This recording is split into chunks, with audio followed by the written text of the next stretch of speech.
이제 난 틀렸다. 나에겐 더 이상 소망이 없다. 그런 이미지를 이렇게 표현을 합니다. 때론 이와 같은 답답한 마음과 상황을 견뎌야 될 때가 있습니다. 끝없는 사막을 홀로 걸어가야 할 그런 힘겨운 시간들 말입니다. 어떤 때는 캄캄한 절벽 가운데 내에 몰린 듯한 그런 위험 앞에 서야 될 때도 있습니다. 앞으로 나아가지도 못하고 돌아서지도 못하는 암담한 현실 말입니다. 더군다나 하나님을 믿는 성도로서 우리의 삶 가운데 하나님이 정말 나를 돌보시기는 한가? 하나님이 정말 정의로운 분이신가? 하나님 나의 기도에 응답하시는 분인가? 내가 이렇게 부르짖고 찾고 고통 중에 신음하고 탄식하고 울고 있는데 하나님은 정말 나를 돌보시는 분인가? 찾아도 들리지 않는 하나님의 대답 때문에 하나님의 부재라는 그 차가운 현실 앞에 내 마음이 흔들리고 있지는 않습니까? 아니면 이전에 내가 충만하고 가슴 뜨거웠을 때 이 세상 아무것도 없어도 하나님 한 분만 있어도 나는 기뻐하며 살겠다 했던 그런 다짐과 신앙의 고백들이 지금 현실은 너무 무색하지는 않습니까? 그 고백이 진짜인가? 스스로가 믿음의 고백에서 자책을 하고 있는 그런 어려움엔 있진 않습니까? 이와 같은 고민과 근심과 불안과 고통과 눈물과 탄식을 가진 저자가 오늘 그의 고백을 우리에게 노래하고 있습니다. 그의 고통과 고민이 우리의 고통과 고민의 현실이고 그가 그곳에서 소망 가운데 다시 일어서게 되어진 그 비결과 간증들이 우리의 힘이고 우리의 가능성이 될 것입니다. 오늘 저자는 자신의 어렵고 답답한 현실을 어떤 이미지로 표현을 하고 있습니까? 1절 말씀을 읽어봅시다. 시작.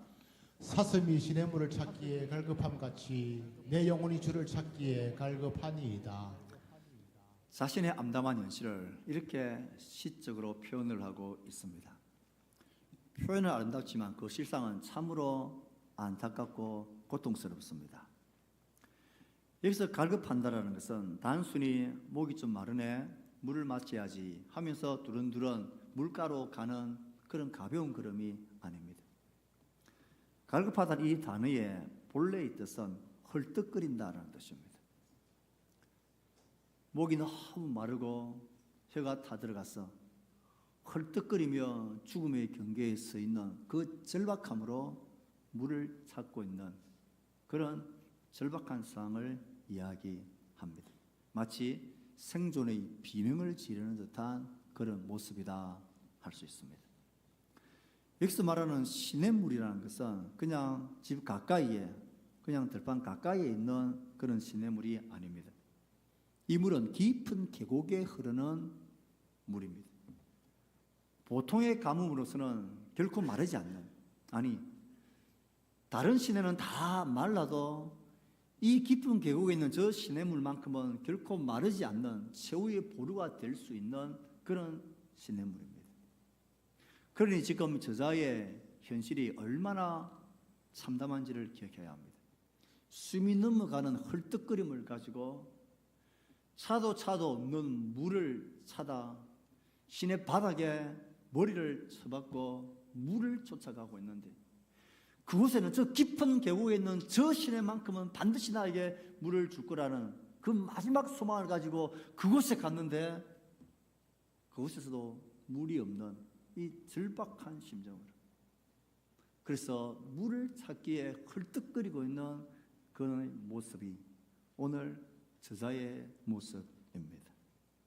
나를 뒷받침해줄 버텨줄 마지막 버팀목까지 사라진 채 다른 것은 다 없어지더라도 그것만큼은 내가 마지막까지 기댈 수 있겠다 싶었던 그것마저도 사라져버린 그런 절박함이 이 시인의 현실입니다. 이런 시적인 표현뿐만 아니라 실제적으로 그의 삶의 힘겨움을 그는 3절과 10절에서 우리에게 말하고 있습니다. 3절과 10절 말씀을 같이 읽습니다. 시작. 사람들이 종일 내게 하는 말이 내 하나님이 어디 있느냐 하오니 내 눈물이 주야로 내 음식이 되었도다. 내 뼈를 찌르는 칼같이 내 대적이 나를 비방하여 늘 내게 말하기를 내 하나님이 어디 있느냐 하도다. 신이 고통하고 있는 헐떡거리며 듣고 있는 그 절박한 상황에 가장 핵심적으로 자기를 찌르는 말은 네 하나님이 어디 있느냐 하는 것입니다. 네가 그렇게 의지하고 찾고 기도하고 매달리고 계신다고 말하던 그 하나님이 지금 어디 있느냐는 것입니다. 뼈를 찌르는 칼이라 그랬습니다. 얼마나 깊이 찔렀으면 살을 뚫고 들어가서 뼈를 찌르고 있을까요? 눈물이 주야로 자신의 음식이 되었다 고백합니다. 이 모든 것의 근본적인 정말 가장 가슴 아픈 고통의 원인은 너희 하나님이 어디 있느냐는 것입니다. 너희 하나님이 살아계시냐? 네가 믿고 의지하고 따랐던 하나님이 너희의 형편을 지금 현실을 보라는 것입니다. 이래놓고도 하나님이 있다고 너 믿고 살래? 더 가슴 아픈 것은 그들의 그 질문이 내 영혼 속에서도 스물스물 올라온다는 것입니다. 정말 하나님이 계시긴 할까? 내가 그렇게 믿음의 고백하던 그 고백이 진짜 있을까? 정말 하나님은 나를 아시고 보시고 나와 함께 계신가? 이 질문을 쓱 거둘 수 있을 만큼 명쾌한 답과 해결책이 아무것도 보이지 않는 이 답답한 현실과 어려움이 우리의 현실이고 아픔입니다. 7절의 말씀을 보면 더 놀랍습니다. 주의 폭포 소리에 깊은 바다가 서로 부르며 주의 모든 파도와 물결이 나를 휩쓸었나이다. 자신을 휩쓸고 있는 게 도대체 무슨 폭포고 무슨 파도고 무슨 물결입니까? 주님의 파도와 주님의 물결이 주님이 바다를 뒤엎으시던 자신을 뒤엎고 있는, 그러니 하나님 앞에서 스스로도 자신이 없는 거예요. 나의 연약함과 나의 실수와 나의 바보 같은 욕심과 헛된 마음 때문에 내가 자초한 이 어려운 형편을 스스로도 알고 있기에 죄책감과 자책감 속에 매여 있는 것입니다. 이런 나를 보면서 사람들은 조롱합니다. 네가 그렇게 열심히 믿고 기도했는데 하나님이 정말 계신다면 왜 너에게 이런 일이 일어나고 늘 이런 형편에 버려두겠느냐. 9절 10절에서는 더 가관인 것이 내가 어찌하여 원수의 앞제로 말미암아 슬프게 다니니까 내 뼈를 찌르는 칼같이 내 대적이 나를 비방하나이다. 저 원수와 대적들은 나보다 훨씬 악한 자들이고 불을 행하는 자들이고 자신의 욕심을 위해서 무슨 악이라도 하나님을 무시하면서 행하는 자들인데 그들은 오히려 성성장구 잘 되는데 나는 오히려 짓밟히고 안 된다는 거예요. 의를 추구하고 신앙을 추구하고 믿음을 추구하는 나는 오히려 손해를 보고 고통을 당하고 나는 피해를 입고 있는, 모두가 나를 조롱하고 깔보고 비웃고 있는 그런 현실, 그 모든 현실이 나에게 그들의 소리를 통하여 외치는 게 너희 하나님이 어디 있느냐는 거예요. 진짜 하나님이 계시긴 하냐? 하나님은 정말 공의로우시고 정의로우신가? 급기야는 그는 9절에서 이렇게 탄식합니다. 어찌하여 나를 잊으셨나이까? 하나님이 마치 나를 잊어버린 듯한, 그래서 이런 구덩이에 처박힌 듯한, 정말 나는 틀렸다 말할 수밖에 없는 그런 현실 속에 떨어져 있는 그때 말입니다. 성도 여러분, 누군가가 지금 여러분에게 하나님 어디 계시냐, 너희 하나님은 어디 계시냐, 우리의 대답은 무엇입니까? 나의 부르짖는 기도의 하나님은 어떻게 응답하셨습니까? 정말 하나님을 향한 나의 믿음의 고백은 허망한 메아리로 그치고 있지 않습니까? 예수를 믿는 너의 꼴을 보라는 것입니다. 너 이것 보고도 하나님이 있다고 너 계속 그렇게 믿고 살래? 이런 외부와 하나님 앞에서조차 내 심령 속에서 올라오는 하나님이 어디 계시냐, 그렇게 고통하고 불안하고 근심해야 될 문제 앞에 이 시편 저자가 서 있고 우리가 서 있고 앞으로도 이 현실 앞에 우리는 마주하게 될 것입니다. 하나님의 부재라는 현실의 아픔, 믿음의 고통 말입니다. 이때 우리는 두 가지를 선택할 수 있습니다. 어떤 반응을 할 것이냐, 두 가지로 선택할 수 있습니다. 불안하고 근심하고 떨며 그래 봐라, 이런 형편인데 하나님이 있긴 어디 있어? 나는 지금까지 속았고 대강 그렇게 하나님이 계신 척 그렇게 인정하며 사는 척, 그렇게 좌절과 낙심 가운데 그렇게 반응할 수도 있습니다. 하지만 그 반응이 유일한 반응이 아닙니다. 우리가 계속해서 살피고 있는 시편 저자들의 동일한 고백의 원리를 우리는 오늘 다시 한번 보게 되어집니다. 내가 이렇게 반응할 수밖에 없지 않느냐, 내 형편이 이러는데 어떻게 하나님이 있다라고 말할 수 있겠냐, 무슨 기도를 나보고 더 하라고, 기다리라고, 소망을 가지라고 말할 수 있겠냐, 이런 반응도 선택할 수 있습니다. 하지만 시편 저자들은 동일하게 그런 반응이 전부가 아니라고 말합니다. 그 자리에서 다시 한번 용기를 내고 힘을 내어서 하나님께 너의 시선을 주목하고 맞추는 선택을 하라고. 나는 그렇게 했다라고. 너도 힘들지만 그렇게 다시 한번 용기를 내어 서서 하나님을 주목하고 보라고.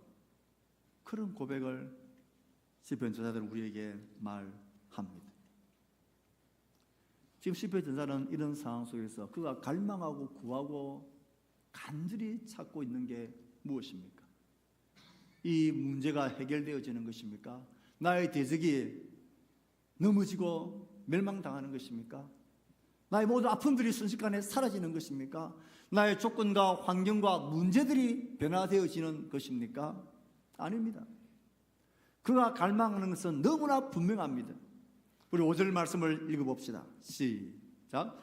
내 영혼아, 네가 어찌하여 낙심하며 어찌하여 내 속에서 불안해하는가? 너는 하나님께 소망을 두라. 나는 그가 나타나 도우심으로 말미암아 내 하나님을 여전히 찬송하리로다. 이 시편의 고백은 42편의 이 저자의 고백만이 아닙니다. 23편에서 여호와는 나의 목자이시니 내가 부족함이 없다. 양에게는 목자만 주목하면 됩니다.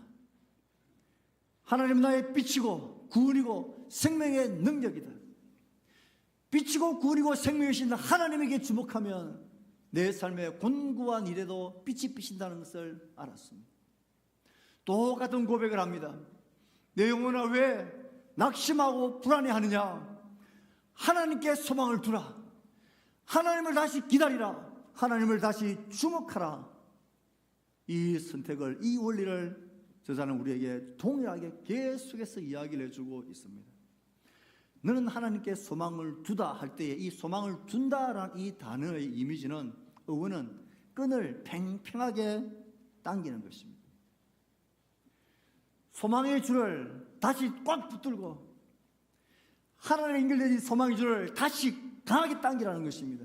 이게 허물어지고 늘어져서 이게 내가 줄을 잡고 있는지 안 잡고 있는지를 모를 그런 거 말고, 힘들면 힘들수록 이 소망의 줄을 딱 잡고 하나님 앞에서 당기라는 것입니다. 그래서 하나님과 연결되어지는 팽팽한 줄이 긴장감 있게 내가 느껴질 수 있도록 그렇게 기다리라는 것입니다. 소망을 둔다라는 것은 그런 의미입니다. 목마른 사슴이 신음을 찾기에 헐떡이는 그 심정으로 너희 떨리는 손을 하나님께 두고 붙들고 그 소망의 끈을 하나님께 연결시켜서 그것을 팽팽하게 붙들고 있어야 하는 것입니다. 시편 저자들의 고백은 동일합니다. 문제와 고통의 그 시선에서 눈을 들어 하나님에게로 너의 시선을 주목하고 고정하라는 것입니다. 하나님께 우리의 시선을 집중하고 두고 하나님께 소망을 두고 하나님을 기다릴 때에 이 모든 문제에 대한 하나님의 구원이 우리 가운데 있게 되고 보게 될 것이라는 것이 저자들의 고백입니다. 그러므로 고통의 현실 앞에서 좌절하고 낙심하는 반응도 할 수 있지만 용기를 내어서 다시 소망의 끈을 딱 붙들고 하나님을 향하여 고개를 들고 하나님께 내 소망을 둔다라는 하나님을 더욱더 바라보는 이 소망을 하나님께 두는 선택도 우리가 할 수 있습니다. 하나님께 소망을 둔다 할 때에 하나님께 소망을 두는 구체적인 실천, 구체적인 방법, 모습이 무엇입니까? 오늘 시편 저자의 고백을 통하여 우리는 어떻게 하는 것이 하나님께 소망을 두는 길이고 어떻게 하면 하나님께 소망을 견고하게 팽팽하게 소망의 줄을 잡고 있을 수 있느냐. 저자는 자신의 고백을 우리에게 간증하고 공유해 줍니다. 어떻게 하나님을 바라보아야 합니까? 하나님께 소망을 두는 자가 절박하게 힘쓰고 애쓰고 회복되어야 할 것이 무엇입니까? 어떤 갈급함을 가지고 그 일에 임해야 할까요? 2절 말씀에 보면 이렇게 나옵니다. 내가 어느 때에 나아가서 하나님의 얼굴을 배울까? 그가 이런 참혹한 상황 속에서 헐떡이며 갈급하는 것은 내가 하나님께 나아가 그의 얼굴을 배우는 것, 이것이 그의 갈망이고 갈급이었습니다. 문제가 사라지고 없어지는 게 아니라 이 상황 속에서 내가 언제쯤 하나님 앞에 나아가서 그 앞에 친밀한 임재 앞에 나아가서 하나님의 얼굴을 내가 배울까? 하나님의 얼굴을 보는 것입니다. 하나님의 얼굴을 본다는 것이 무슨 내용입니까? 하나님의 임재 앞에 나아간다는 것은 그 앞에 나아가서 그의 말씀과 그의 음성을 내가 듣는다는 것입니다. 하나님의 얼굴을 본다는 것은 하나님의 말씀을 듣고 말씀을 그 앞에 붙든다라는 것입니다. 하나님의 말씀이 그의 얼굴이 곧 하나님의 말씀입니다. 하나님을 본다라는 것은 그의 말씀을 보는 것이고 그의 말씀 앞에서 말씀하시는 하나님을 대면하고 그의 임재 안에 들어가는 것입니다. 하나님께 소망을 두기를 결심하는 자, 진짜 하나님의 백성 성도는 자신의 인생의 최고의 위기를 이런 결핍과 상실과 고통과 잃어버림, 문제가 내 속에 일어난 것이 최고의 위기라고 생각하지 않습니다. 언제부터인가 모르지만 하나님의 말씀이 내 속에 들리지 않을 때입니다. 그 말씀이 없어도 얼마든지 내가 잘 살아갈 수 있던 자신감이 내 속에 있을 때입니다. 별로 그 말씀이 없어도 내가 배고픈지를 모르는 헛된 영적 배부름으로 스스로가 속고 있을 때입니다. 하나님의 말씀이 내 앞에 없고 말씀이 내 속에 사라진다는 것은 내가 하나님 앞에서 지금 멀리 떠나 있는 것입니다. 하나님 그로 가까이 가지 않는 것입니다. 하나님 임재 앞에 나아가서 그가 우리에게 들려주시는 한마디 한 구절의 말씀이 우리를 다시 소망 가운데 팽팽하게 이 줄을 잡게 만듭니다. 하나님의 말씀은 우리가 단순히 읽어야 되고 단순히 갖춰야 될 신앙적 교양이 아닙니다. 영혼의 생존을 위한 필수적인 그 자체라 할 수 있습니다. 하나님을 소망하는 마음으로 헐떡이는 심령으로 하나님의 말씀 앞으로 나아가 그의 말씀을 듣고 말씀을 갈급할 때에 소망되신 하나님을 뚜렷하게 보게 됩니다. 고진 고통과 죽음의 위기를 또 앞에 둔 그 결박과 고통과 죽음을 앞두고 있는, 그래서 살 소망마저 끊어진 바울이 어떤 소망과 힘으로 일어설 수 있었습니까? 그에게 가까이 오사 하나님이 말씀하십니다. 너가 로마도 보아야 하리라. 이 하나님의 말씀이 그를 다시 소망 가운데 서게 했습니다. 투옥과 고통과 어떤 위기와 굶주림 속에서도 이 하나님의 말씀이 그를 다시 소망 가운데 든든하게 서게 했습니다. 하나님은 나를 돕는 자신이 사람이 내게 어찌하리야. 내가 너를 결코 떠나지 아니하고 버리지 아니하리라.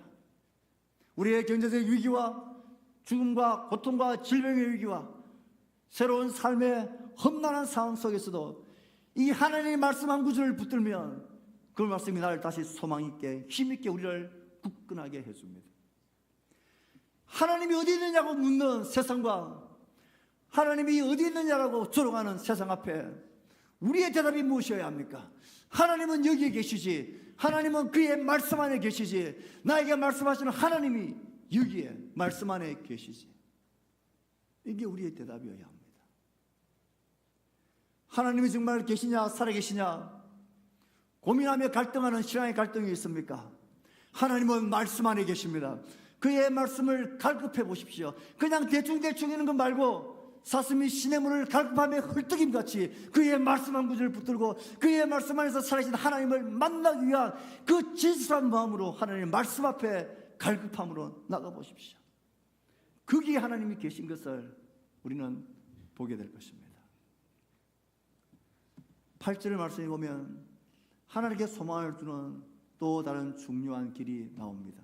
8절 말씀을 읽어봅시다. 시작. 낮에는 여호와께서 그의 인자하심을 베푸시고 밤에는 그의 찬송이 내게 있어 생명의 하나님께 기도하리로다. 그는 그 험박한 상황 속에서 하나님을 소망하는 길이 어떤 것인지를 알았습니다. 낮에는 인자하심을 의지하고 밤에는 찬송과 기도로 하나님 앞에 나아갑니다. 낮은 고난과 눈물의 현장이라 할 수 있습니다. 사방이 적들로 둘러싸여 뼈를 찌르는 그들의 날카로운 비방의 칼날 앞에 눈물을 흘리는 삶을 살아갑니다. 그런 상황 속에서 하나님의 인자하심, 그의 헤세드와 은혜를 붙들고 버팁니다. 밤은 홀로 있는 시간입니다. 어둠의 시간이고 침묵의 시간입니다. 그는 그 시간 하나님 앞에 대면하며 하나님의 이름을 부르며 찬송하며 기도하며 하나님 향하여 눈을 돌립니다. 낙심하고 불안한 영혼을 향해 너는 하나님께 소망을 두라. 밤중에 그 앞에 대면하여 서서 찬송과 기도로 하나님을 바라보는 것, 하나님께 소망을 두는 길입니다. 그는 알았습니다. 환난 날에 나를 부르라. 내가 너를 건지리니 네가 나를 영화롭게 하리라. 나를 부르면 내가 건질 끄고 영화롭게 하겠다 하신 이 하나님을 붙들고 그 하나님께 나아가 부르짖으며 그를 찾으며 그를 구하고 기다리는 것입니다. 너무나 단순하고 우리가 익히 아는 하나님의 말씀이고 원리입니다. 문제는 사슴이 시냇물을 찾기에 갈급함과 헐떡임 같은 심령으로 이런 찬송과 기도의 자리에 나와 하나님을 갈망하느냐 하는 것입니다. 이런 갈망과 갈급함이 언제부터인가 우리 속에서 사라지진 않았습니까? 뭐 그렇게 하나님의 특별한 도움이 없어도, 하나님의 임재가 없어도, 하나님의 얼굴이 없고 말씀이 없고 하나님의 도우시는 은혜가 없어도 내 삶 아무 문제 없이 그냥 그렇게 평탄하게 살아갈 수 있겠다라는 자신감이 어느새 나의 심령을 무디게 하고 있지는 않습니까? 급한 일이 있는 사람, 힘겨운 일이 있는 사람이나 그렇게 절박하게 기도하는 거지 내가 뭐 그렇게 기도할 내용이 있을까? 그런 절박함이 우리 가운데 없기에 하나님의 소망이 우리 가운데 뚜렷하게 보이지 않는 것입니다. 성도 여러분, 기도를 회복하셔야 합니다. 사슴이 시냇물을 찾기에 갈급함과 헐떡이는 심령으로 하나님을 찾아야 합니다. 그 이름을 불러야 합니다. 하나님은 그런 자를 만나 주십니다. 말씀으로 가람목을 죽이고 낮과 밤의 기도와 찬송으로 생명의 숨을 쉬는 자가 하나님의 백성들입니다. 그럴 때에 소망의 하나님이 우리 가운데 뚜렷이 보여지게 될 거고 그 소망의 줄이 팽팽하게 하나님과 연결되어져 있는 것을 알게 될 것입니다. 하나님이 나를 아시고 나를 보시고 나와 함께 하시며 나와 동행하신다는 것을 알게 될 것입니다. 마지막 하나의 하나님을 소망하기 위한 구체적인 실천이 어떤 것입니까? 4절 말씀을 같이 읽어봅니다. 시작. 내가 전에 성의를 지키는 무리와 동행하여 기쁨과 감사의 소리를 내며 그들을 하나님의 집으로 인도하였더니 이제 이 일을 기억하고 내 마음이 상하는도다. 그가 무엇을 기억합니까? 이전에 그가 찬양 인도자이던 예배드리는 무리들을 이끌고 성일에 하나님의 성전에 올라가 그 공동체와 함께 하나님을 즐거이 찬송하던 예배하던 그때를 기억합니다. 지금 마음이 상한 것은 지금은 그럴 형편이 안 된다는 것입니다. 지금은 성전에서 멀리 떨어졌고 아니면 포로로 저 멀리 잡혀가 있든지 아니면 심각한 병이 들어서 홀로 외로워 있든지 그 문제 앞에 매여 있는 자신의 지금의 심정을 생각하니까 너무너무 심령이 상하고 속이 상하는 것입니다. 이 자리에서 자신이 다시 소망을 하나님께 둘 수 있는 그 길을 그는 알고 있었습니다. 그 성일에 그 공동체와 함께 기뻐하며 즐거워하며 하나님을 찬송하고 예배하는 이 공동체 안에서야말이요 나의 소망이 하나님을 뚜렷하게 보게 된다는 것을 그는 잘 알았습니다. 하나님이 우리를 공동체에 두신 것은 하나님 자신을 우리에게 보여주시기 위한 하나님의 특별한 은혜입니다. 공동체와 함께 정한 날의 예배의 자리에 나와 함께 찬송하며 즐거이 하나님께 예배하는 것, 이 공동체 안에 속해서 함께 예배하는 것이야말로 하나님께 소망을 두는 우리들의 길입니다. 하나님 우리를 홀로 두지 않으셨습니다. 홀로 있으면 탄식과 기도와 눈물로 끝나지만 공동체와 함께 있으면 찬송과 기도와 소망의 통로가 서로에게 되어줍니다. 함께 예배하는 주일 공동체 예배에 우리는 어떤 절박한 심령으로 예배의 자리에 있습니까? 무엇을 보고 무엇을 기대하고 어떤 평가 어떤 기준을 하고 어떤 기대를 하며 이 자리에 있습니까?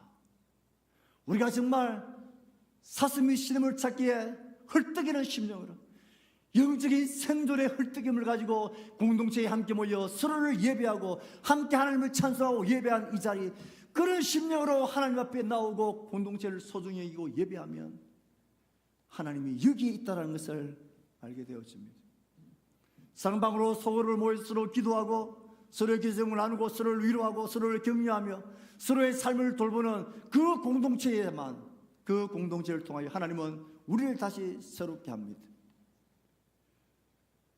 하나님 우리에게 주신 공동체, 예배하는 공동체, 서로 기도하는 공동체, 서로가 서로에게 소망이 되는 통로가 될 것입니다.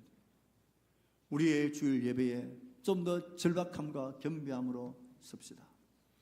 우리의 사랑방 소그룹 모임에, 사역 부서의 모임에 좀 더 겸비함과 절박함과 사슴이 신음을 찾기에 헐떡이는 심령으로 하나님 앞에 겸비함으로 나옵시다. 그분 앞에 나와 정말로 물을 조금이라도 찾았을 때에 정말 헐떡이며 그 물을 핥고 마시는 그 심령으로 예배해야 합니다. 찬송할 때도 그렇게 터지는 심령으로 찬송을 하고, 말씀을 읽을 때도, 기도할 때도, 말씀을 들을 때도 그런 겸비한 태도와 헐떡이는 심령으로 하나님 앞에 예배의 자리에 서야 합니다. 이것이 속에 회복되지 않는데 무슨 소망을 하나님께 두는 신앙과 믿음을, 경건과 영적인 훈련을 이야기한단 말입니까? 사랑하는 성도 여러분, 성경은 하나님께서 자신을 찾는 자를 결코 외면하지 않으시고 만나주시는 분이라는 것을 누누이 강조하고 또 강조합니다. 그건 우리가 염려할 필요가 없습니다. 하나님 나를 만나주실까 천만에요. 염려할 필요가 없습니다. 하나님은 자기를 찾는 자를 만나주십니다. 다음에 세 구절의 말씀을, 우리 믿음의 고백을 가지고 만나주시는 하나님에 대한 약속의 말씀을 읽어봅시다. 시작. 너희가 온 마음으로 나를 구하면 나를 찾을 것이요 나를 만나리라. 나를 사랑하는 자들이 나의 사랑을 입으며 나를 간절히 찾는 자가 나를 만날 것이니라. 여호와의 눈은 온 땅을 두루 감찰하사 전심으로 자기에게 향하는 자들을 위하여 능력을 베푸시나니. 이건 염려할 필요가 없습니다. 진짜 염려하고 돌아보고 우리가 회복해야 될 것은, 내가 그런 절박한 심령으로 전심으로 정말 하나님을 구하고 찾느냐. 언제까지요? 목마른 사슴이 신의 물을 찾기에 헐떡임같이. 그가 언제쯤 그 찾음을 멈출까요? 언제쯤 이만큼 찾았으니까 됐다라고 할까요? 그런 것 없습니다. 죽을 때까지 생명 있는 한 그는 그 문을 찾아 헤매입니다. 찾지 못하면 그냥 죽으면 죽었지 그 찾음을 포기하지 않는 찾음이지. 하나님의 말씀 앞에 그렇게 하나님을 갈망합시다. 우리의 기도 생활에 그렇게 하나님을 갈망하는 기도가 됩시다. 공동체 예배와 서로의 모임과 서로의 교제를 향한 갈망함이, 이런 갈급함으로 하나님 앞에 섭시다. 그러면 하나님은 우리를 만나주십니다. 그러면 하나님은 역사하십니다. 그러면 하나님은 자기 얼굴을 우리에게 보이시고 말씀하시며 우리에게 내가 여기에 너와 함께 있다 말씀하시는 분이십니다. 말씀을 맺을까 합니다.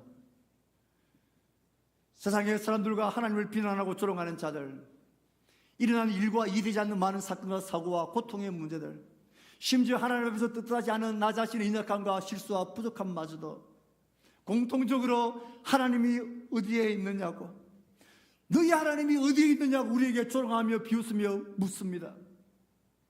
우리는 그 무슨 속에, 그 물음 속에 비난과 좌절과 낙심과 두려움으로 끝날 인생들이 아닙니다. 그 자리에서 땅을 박차고 일어나서 소망의 끈을 다시 굳게 붙들고 당기던 하나님을 향하여 나의 소망을 그에게 둡시다. 절박함으로 하나님 말씀 앞에 섭시다. 절박함으로 하나님 앞에 기도합시다. 절박함으로 공동체와 함께하며 예배하며 교제하며 하나님을 바라봅시다. 하나님 이렇게 자기를 찾는 자들에게 자신을 나타내시고 만나 주시는 분입니다. 오늘의 말씀을 마무리하면서 우리 스크린에 있는 이 말씀들을 함께 읽고 마치겠습니다.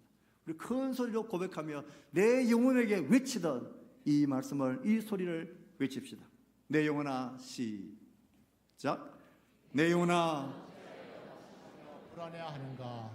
너는 하나님께 소망을 두라. 너는 하나님께 소망을 두라. 너는 하나님께 소망을 두라. 다시 한 번 더요. 시작. 내 영혼아, 어찌하여 낙심하며 불안해하는가? 너는 하나님께 소망을 두라. 너는 하나님께 소망을 두라. 너는 하나님께 소망을 두라. 아멘.